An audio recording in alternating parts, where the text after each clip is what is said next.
구약의 그 말라기 그 마지막 그 선지서잖아요.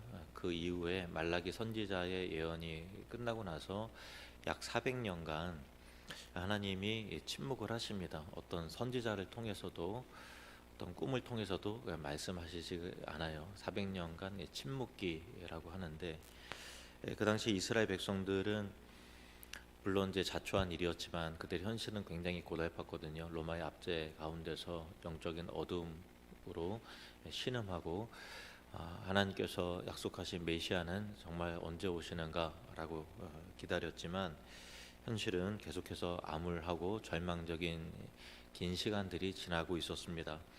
이렇게 영적인 어둠이 짙게 깔린 그 시대에 하나님께서는 놀라운 구원의 계획을 보이셨는데, 우리가 오늘 묵상할 두 인물, 곧 세례 요한의 부모인 사가랴와 그 엘리사벳을 우리가 살펴봅니다. 사가랴와 엘리사벳. 이 사가랴와 엘리사벳에 관해서 성경은 다음과 같이 소개를 합니다. 누가복음 1장 5절에서 6절 말씀 보시면, 유대 왕 헤롯 때에 아비야 반열에 제사장 한 사람이 있었으니 이름은 사가랴요, 그의 아내는 아론의 자손이니 이름은 엘리사벳이라. 이 두 사람이 하나님 앞에 의인이니 주의 모든 계명과 규례대로 흠이 없이 행하더라. 이렇게 되어 있습니다. 남편 사가랴는 아비야 그 반열의 제사장이었다. 굉장히 정통성 있는 제사장이었다라는, 제사장 가문의 사람이었다라는 것이고, 그의 아내 엘리사벳 역시도 대제사장 아론의 후손이었다는 것이죠. 그러니까 남편 사가랴와 아내인 엘리사벳 모두 순수한 정통 제사장 가문이었다라는 것을 보여줍니다. 특히 두 사람 모두 하나님 앞에서 의인이었다. 그냥 의인이 아니라 하나님 앞에서 의인이었다라는 것은 그들이 율법의 조항들을 지키는 것을, 형식적으로 지키는 것을 넘어서서 하나님 앞에서 겸손하고 하나님 앞에서 진정으로 경건하고 순종적인 삶을 살았다라는 것을 의미하는 것이죠. 그런데 그들은 큰 고민과 슬픔거리가 있었습니다. 7절 말씀 보시면 누가복음 1장 7절에 엘리사벳이 잉태하지 못함으로 그들에게 자식이 없고 두 사람의 나이가 많더라. 하나님 앞에서 흠없이 살았음에도 불구하고 대를 이을 자식이 없는 현실은 그들에게 큰 고통과 슬픔이었습니다. 왜냐하면 고대 근동 사회에서는 자식이 없다라는 것은 큰 수치였거든요. 그리고 심지어는 하나님의 저주라고 여기던 시대였어요. 그러던 어느 날 사가랴가 성전에서 자기 순번에 의해서 제사장 직분을 수행하던 중에 천사 가브리엘이 나타납니다. 13절에 천사가 그에게 이르되 사가랴여 무서워하지 말라. 너의 간구함이 들린지라. 내 아내 엘리사벳이 내게 아들을 낳아 주리니 그 이름을 요한이라 하라. 사가랴는 자식을 위해서 열심히 기도했거든요. 그리고 그에 대한 응답이 주어졌습니다. 이 천사가 또 이어서 말합니다. 15절에서 17절 말씀 보시면, 이는 그가 주 앞에 큰 자가 되며 포도주나 독한 술을 마시지 아니하며 모태로부터 성령의 충만함을 받아 이스라엘 자손을 주 곧 그들의 하나님께로 많이 돌아오게 하겠습니다. 그가 또 엘리야의 심령과 능력으로 주 앞에 먼저 와서 아버지의 마음을 자식에게, 거스르는 자를 의인의 슬기에 돌아오게 하고 주를 위하여 세운 백성을 준비하리라. 이 말씀은 말라기 선지자에게 이제 하나님께서 엘리야를 보내시겠다 이렇게 말씀하셨는데, 바로 세례 요한을 의미하는 것이죠. 그러니까 그 메시아의 길을 예비할 엘리야와 같은 선지자 세례 요한의 출생을 예고하는 그런 천사의 말이었어요. 그런데 이 사가랴는 이 놀라운 소식을 듣고 의심을 해요. 18절 말씀 보시면, 사가랴가 천사에게 이르되 내가 이것을 어떻게 알리오? 내가 늙고 아내도 나이가 많으니이다. 그러니까 잉태할 현실적 가능성이 없는 거죠. 물론 이제 마음의 기도에 자식을 위해서 계속 기도를 해왔어요. 내 간구함이 들린지라라고 그 천사가 말했으니까 기도를 했는데 간구의 응답이 결과 주어지자 어떻게 그런 일이 일어날 수 있습니까?라고 하는 거죠. 참 아이러니해요. 참 인간적인 기도는 했는데 드디어 응답이 됐는데 이제는 의심하는 거죠. 인간적인 불가능성에 사로잡혀서 하나님의 능력을 믿지 못하는 거예요. 이것이 우리 인간의 연약함이고 한계입니다. 근데 이로 인해서 사가랴는 아기가 태어날 때까지 말을 혀가 굳어요. 그래서 어버버하고도 말을 못해요. 말 못하게 되는 그 큰 징계를 받거든요. 20절 말씀 보시면 보라 이 일이 되는 날까지 내가 말 못하는 자가 되어 능히 말을 못하리니 이는 내가 내 말을 믿지 아니하며거니와 때가 이르면 내 말이 이루어지리라 하더라. 그러니까 사가랴에게 이게 의심을 사가랴가 했죠. 그래서 징계의 침묵, 한시적으로 벙어리가 되는 징계를 받죠. 이것이 인간의 한계와 불신앙을 상징하는 것입니다. 그는 평생 하나님을 섬기는 제사장이었고 또 아브라함 이야기, 100세가 되어서 자식을 낳은 아브라함 이야기를 듣고서 또 은혜도 많이 받았겠죠, 당연히. 그렇지만은 자신에게 그런 일이 이루어진다고 그 천사가 선포하자 정작 그것을 믿지 못해요. 하나님의 비상한 능력을 신뢰하지 못하는 거죠. 근데 하나님은 그럼에도 불구하고 일을 진행시켜 나가요. 그래, 너 안 믿나? 그럼 또 다른 사람 찾아가야 되겠다. 너는 말고 이렇게 할 것 같은데 감정이 상하잖아요. 근데 그럼에도 불구하고 하나님은 당신의 계획을 처리하지 않으시고 그 사가랴를 통해서 엘리사벳을 통해서 자식을 주시죠. 오히려 그에게 침묵의 기간을 허락하셔서 물론 이제 징계이지만 말하지 못함을 통해서 오직 하나님만이 하실 수 있는 일을 이제 잠잠히 묵묵히 기다리고 깊이 묵상하게 하는 그 연단의 기회를 주시는 것입니다. 이것은 오늘날 우리가 하나님의 약속을 의심할 때가 있잖아요. 도대체 어떻게 그런 일이 이루어지겠는가라고 하는 그런 부분에 있어서 사실 의심하죠. 저도 의심이 많아요. 항상 그 믿음보다는 내 경험과 논리와 그런 거를 앞세우는 그런 어리석음이 있죠. 그런데 하나님의 약속을 우리가 의심할 때 혹은 우리가 원하는 방식대로 응답되지 않을 때 우리의 그 믿음 없음과 불신앙임에도 불구하고 여전히 하나님은 신실하게 일하신다라고 하는 것이 얼마나 다행인지 몰라요. 사가랴가 말 못하는 자가 되는 이 침묵에 잠긴 사이에 엘리사벳은 천사의 예언대로 이제 임신하게 됩니다.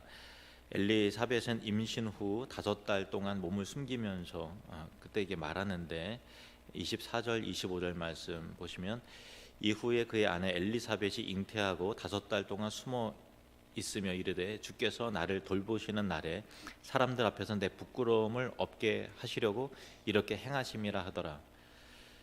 오랫동안 자식이 없는 그 수치 속에서 살았는데 하나님의 은혜로 그 수치가 벗겨지고 또 사라진 것에 대한 감사와 기쁨의 반응을 찬양하는 엘리사벳의 모습을 봅니다. 이 부부의 사가랴와 엘리사벳의 이 부부의 모습은 우리들의 가정에 중요한 영적 교훈을 주는데요. 사가랴는 제사장이었죠. 근데 하나님을 섬겼지만 신실하게 섬겼어요. 그렇지만은 그 성경 말한 대로 하나님 앞에서 의인이었어요. 근데 천사의 약속 앞에서 어떻게 이것이 가능하겠습니까? 라고 이제 오히려 물었죠.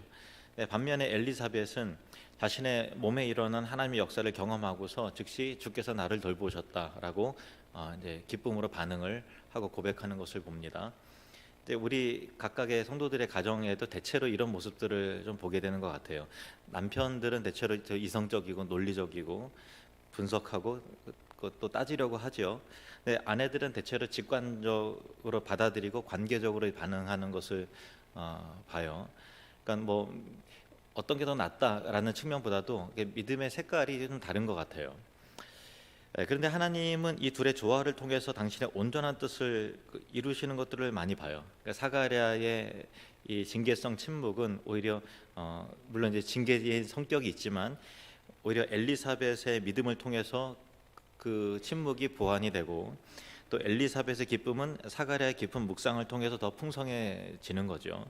결국 이 부부는 함께 세례 요한의 부모가 되어서 메시아의 길을 예비하는 그 구속사의 위대한 사명을 여는 통로가 되고 그 사명을 잘 감당하게 되었던 것입니다.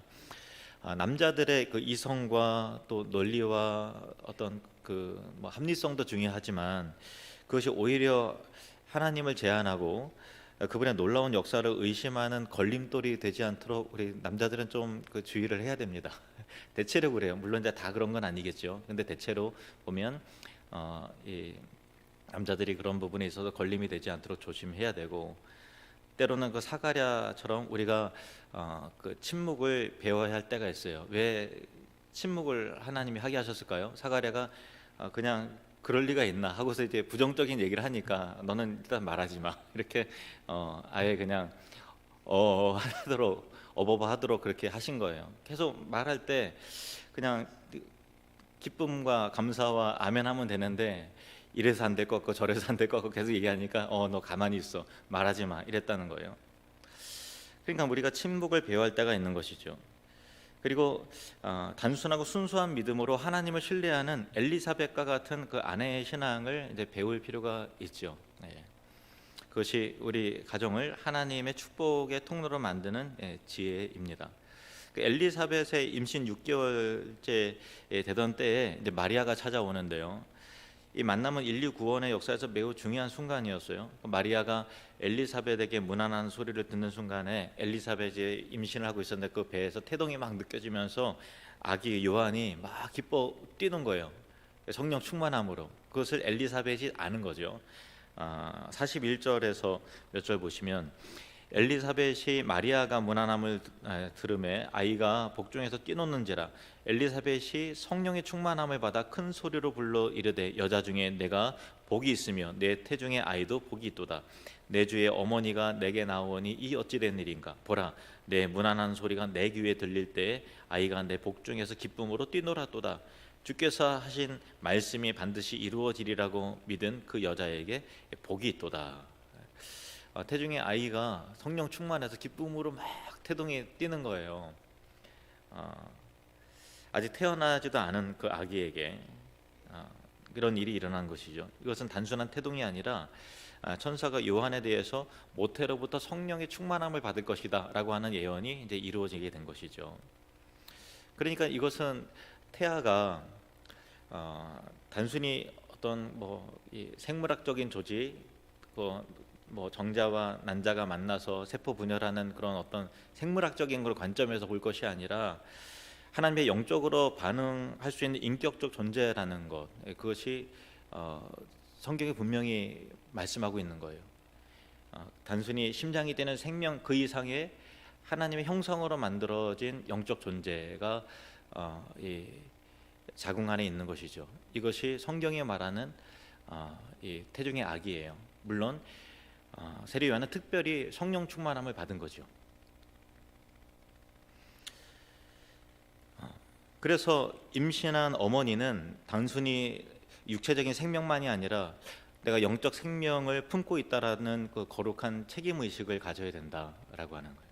그래서 엄마와 아기가 또 아빠가 태중에 있는 아기에게 영적 교류가 일어나도록 그렇게 기도하면서 이 아이를 위해서 기도를 해야지요. 엘리사벳은 성령의 감동으로 마리아의 태중에 있는 아기가 곧 메시아이신 주님이라는 것을 즉시 알아보고서 마리아를 축복하는데, 두 여인의 만남은 단순한 친척 방문이 아니라 메시아의 오심을 예비하는 그 시작을 알리는 영적인 교제였다는 것입니다. 엘리사벳이 해산할 기간이 차서 이제 아들을 낳았는데 할례를 시행하는 날에 친척들이 아기의 이름을 그 당시에 유대인들은 아버지 이름을 그대로 따서 지는 경우가 굉장히 많이 있었어요. 그래서 사가랴라고 이제 지으려고 했는데 엘리사벳이 아니라 그 요한이라 할 것이라 했어요. 왜? 천사가 그렇게 말했으니까. 그리고 사가랴에게 서판을 주자 그 이름은 요한이라고 이제 서판에 그 사가랴가 씁니다. 그리고 나서 사가랴의 입이 열려요. 열리고 풀려서 말을 하는데 그 첫 마디가 하나님을 찬양하는 말을 하는 거예요. 68절, 69절 말씀 보시면 찬송하리로다 주 이스라엘의 하나님이여 그 백성을 돌보사 속량하시며 우리를 위하여 구원의 뿔을 그 종 다윗의 집에 일으키셨으니. 그러니까 사가랴의 입에서 터져나온 이 찬가는 이스라엘을 구원하시려고 하는 하나님의 약속에 대한 확고한 믿음과 메시아적 소망으로 가득 차 있는 것을 봐요. 이어서 볼까요? 76절에서 또 79절 말씀 보시면 이 아이여 내가 지극히 높으신 이의 선지자라 일컬음을 받고 주 앞에서 앞서가서 그 길을 준비하여 주의 백성에게 그 죄의 사함으로 말미암는 구원을 알게 하리니 이는 우리 하나님의 긍휼로 인함이라. 이로써 돋는 해가 위로부터 우리에게 임하여 어둠과 죽음의 그늘에 앉은 자에게 비치고 우리 발을 평강의 길로 인도하시리로다 하니라. 그러니까 이 사가랴가 임신 전에 그런 일이 어떻게 일어날 수 있겠습니까? 라고 이제 그 불신을 표현하자 벙어리가 됐잖아요. 그리고 이제 아기가 태어나고 이제 할례를 받는데 다시 입이 열려요. 그러니까 거의 이제 10개월 또 1년 안쪽의 일이 침묵의 기간이었는데 그 다음에 첫 마디가 하나님을 향한 찬양과 구속사의 놀라운 예언에 대한 이 기가 막힌 그 사가랴의 그 10개월은 단순한 침묵이 아니라 하나님께서 이루시는 일의 구원의 일을 깊게 묵상하면서 깊게 묵상했던 그 기간이었다라는 것을 알게 돼요. 그러니까 오랜 침묵과 의심의 시간을 지나서 하나님의 약속이 성취되는 것을 목도한 한 제사장의 벅찬 감격과 믿음의 고백이었어요. 그러니까 사가랴의 침묵은 하나님의 약속을 믿는 인내의 시간이었고 그 침묵이 깨어지는 순간 터져나오는 그 찬양은 모든 백성에게 하나님의 신실하심을 찬양하는 강력한 증언이어 선포가 되었던 것입니다. 사가랴와 그 엘리사벳의 삶은 오랫동안 기다리고 묵묵히 순종하면서 하나님의 약속의 때가 되어 성취하는 것을 목도한 믿음의 여정이었습니다. 그들은 자식이 없는 오랜 고난 속에서도 하나님의 계명과 규례들을 흠없이 살았습니다. 사가랴는 잠시 의심해서 비록 징계의 그 침묵의 징계를 받았지만은 그 시간은 그에게 하나님의 섭리를 깊게 묵상하고 하나님만을 온전히 신뢰하는 믿음의 성숙을 가져다 주었다라는 것입니다. 그래서 때때로 우리의 삶 속에서 우리가 의심하고 잘못할 때 하나님께서 우리에게 좀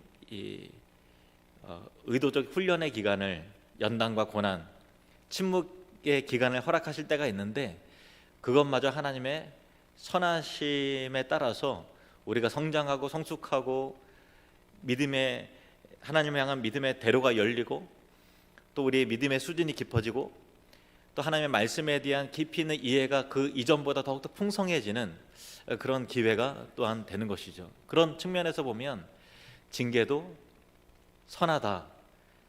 혹 우리 인생 가운데 내가 잘못함으로 인해서 혹 받는 징계가 있다면 그냥 후회와 안타까움으로 아쉬움으로 지내는 것이 아니라 그럼에도 불구하고 나의 연약함과 나의 한계와 나의 무능에 의한 결과로 주어지는 고난과 연단이라 할지라도 그 일을 통해서 이루실 하나님의 신실하심을 믿고 신뢰하면서 우리 입술에 감사와 찬양과 놀라운 깊이 있는 신앙 고백이 터져나오는 저와 여러분이 되시기를 주님의 이름으로 축복합니다. 오늘날 우리는 예수 그리스도 안에서 이미 하나님의 약속과 성취를 경험하면서 살아가고 있습니다. 이 감사와 감격 속에서 우리 또한 사가랴와 엘리사벳처럼 묵묵히 하나님 앞에서 의로운 삶을 살고 그분의 약속을 신뢰하면서 인내로 기다리고 마침내 터져나올 찬양을 통해서 하나님의 영광을 온 세상에 선포하는 복된 삶을 살아가기를 주님의 이름으로 간절히 축원합니다.